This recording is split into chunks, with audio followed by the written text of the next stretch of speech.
Do Público, este é o P24. Hoje, o que se segue no país e no PS depois da demissão do Primeiro-Ministro. Obviamente, apresentei a minha demissão a Sua Excelência, o Sr. Presidente da República. António Costa apresentou a demissão ao início da tarde de terça-feira, depois de uma manhã de buscas do Ministério Público em diversos ministérios e também na residência oficial do Primeiro-Ministro no Palácio de São Bento. As buscas foram feitas no âmbito de uma investigação sobre 3 projetos relacionados com a transição energética. Os projetos da exploração do lítio em Montalegre e Boticas, os negócios do hidrogênio verde em Sines e ainda a construção de um data center em Sines que deverá começar a operar em 2024. O Público apurou que foram detidas 5 pessoas: o chefe de gabinete de António Costa, Vítor Scária, o consultor próximo de Costa, Diogo Lacerda Machado, o presidente da Câmara de Sines, o socialista Nuno Mascarenhas, assim como 2 executivos de empresas. Foram constituídos arguidos o ministro das Infraestruturas, João Galamba, e o ministro do Ambiente, Duarte Cordeiro. O Ministério Público anunciou ainda a abertura de uma investigação autónoma ao Primeiro-Ministro, depois do nome de António Costa ter sido invocado no processo sobre a exploração de lítio em Montalegre. Em causa, segundo a Procuradoria-Geral da República, estão suspeitas de intervenção do Primeiro-Ministro para desbloquear procedimentos.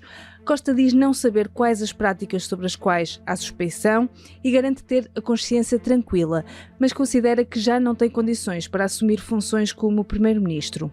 E a confiança que os portugueses têm que ter nas instituições é absolutamente incompatível com o facto de alguém que é Primeiro-Ministro esteja sob suspeição da sua integridade, da sua boa conduta ou ser objeto de um processo de crime.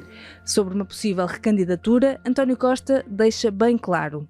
Não me vou recandidatar ao cargo de Primeiro-Ministro, isso fica muito claro. É evidente que esta é uma etapa da vida que se encerrou, além de mais, porque, como nós todos sabemos, os processos de crime são tendencialmente, raramente são rápidos.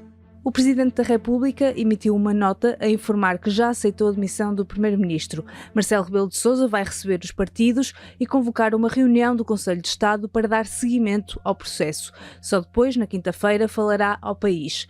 Com o país em suspenso, que cenários estão agora em cima da mesa para a governação do país depois da demissão do Primeiro-Ministro?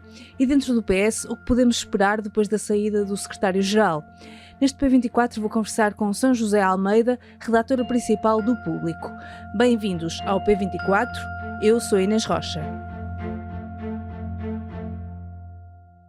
São José, António Costa apresentou a demissão esta terça-feira, nas palavras dele, obviamente, depois de saber que foi instaurado um processo-crime contra si no Supremo Tribunal de Justiça, mas nos últimos meses António Costa tem dito que ser arguido não é um critério para sair do governo.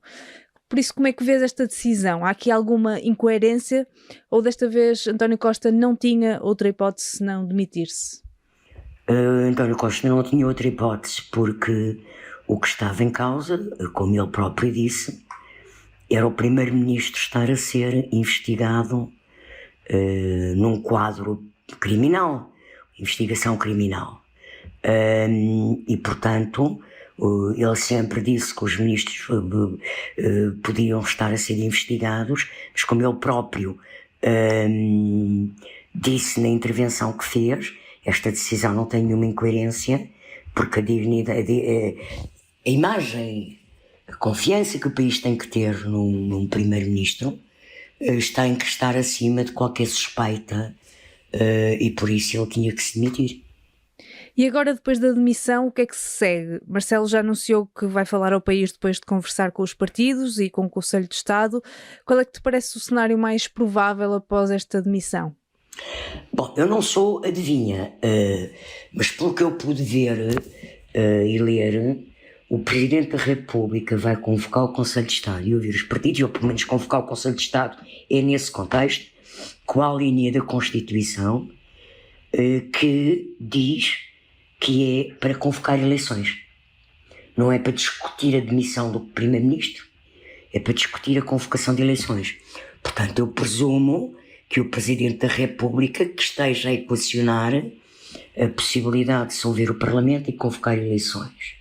Agora, isso também não é líquido, porque nós vivemos uma situação muito complexa a nível internacional, com 2 guerras, vivemos ainda uma crise inflacionária, estamos no processo de aprovação de um orçamento de Estado e, portanto, o Presidente da República vai querer escudar-se, quer ouvir o Conselho de Estado, os partidos, mas embora tudo indique que o que está em cima da mesa é a discussão de eleições antecipadas, ou seja, que é nisso que o Presidente está a ponderar, nada garante que a solução vá ser essa. Portanto, não podemos antecipar etapas. Mas Marcelo já tinha dito que não existe maioria absoluta sem António Costa, por isso achas que vai manter esta posição e, portanto, dissolver a Assembleia da República? Uma coisa é o que o Presidente da República diz, outra coisa é o que a Constituição diz. No âmbito da Constituição, podia ser nomeado outro Primeiro-Ministro pela maioria absoluta. Mas o Presidente já tinha lançado esse aviso, não é? Tinha posto essa condição prévia quando o António Costa tomou posse. Portanto, na coerência do seu pensamento, é natural que ele equacione eleições. Mas, e ainda que possa ser essa a solução, neste momento, repito, neste momento, terça-feira, à noite, não podemos garantir que vá haver eleições.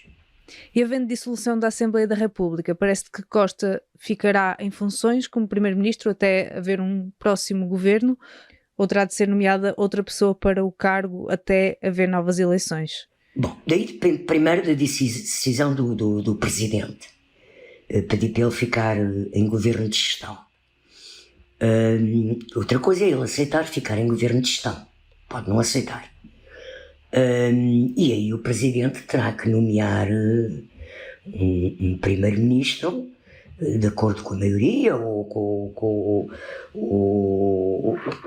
apenas por muito pouco tempo, que não consiga. É uma situação muito difícil. O mais normal e o mais vulgar é que o Presidente diga ao Primeiro-Ministro que fica em gestão, a gerir em gestão o governo. E dentro do PS, António Costa demite-se de Primeiro-Ministro, portanto, à partida também se demite do cargo de Secretário-Geral. Agora, como é que isto se processa dentro do partido? Tem que haver uma antecipação do Congresso? Quais são os próximos passos? Bom, o Congresso vai ter que ser antecipado. E aqui, assim, há uma antecipação um bocadinho abrupta. Porque, pelos prazos normais, se houver eleições antecipadas, serão em janeiro, máximo fevereiro. O Congresso do PS está marcado para meados de março.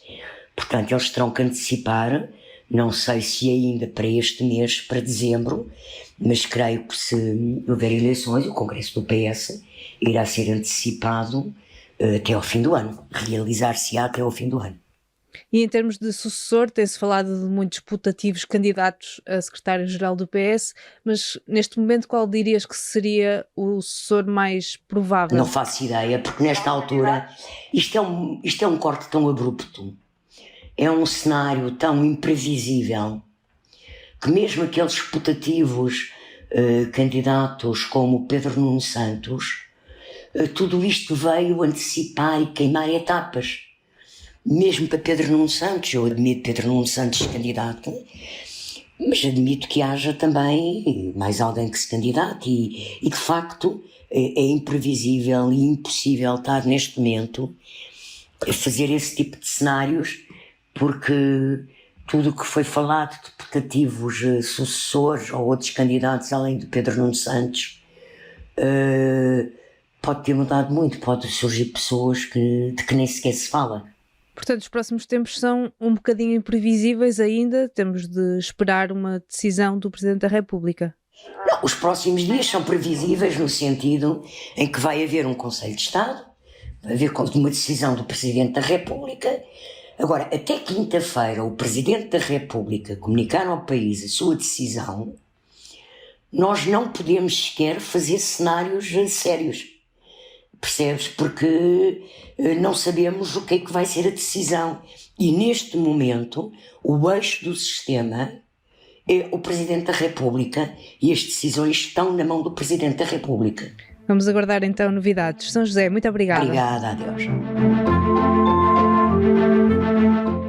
São José Almeida, repórter principal do Público. Esta quarta-feira acompanho todos os desenvolvimentos desta crise política em público.pt. Ao fim da tarde, aproveito para ouvir também o podcast diário Soundbite, com a análise política de Ana Sá Lopes e Helena Pereira, com a moderação de Ruben Martins. E se ainda não o fez, não se esqueça de seguir o podcast na plataforma onde ouve, para não perder nenhum episódio.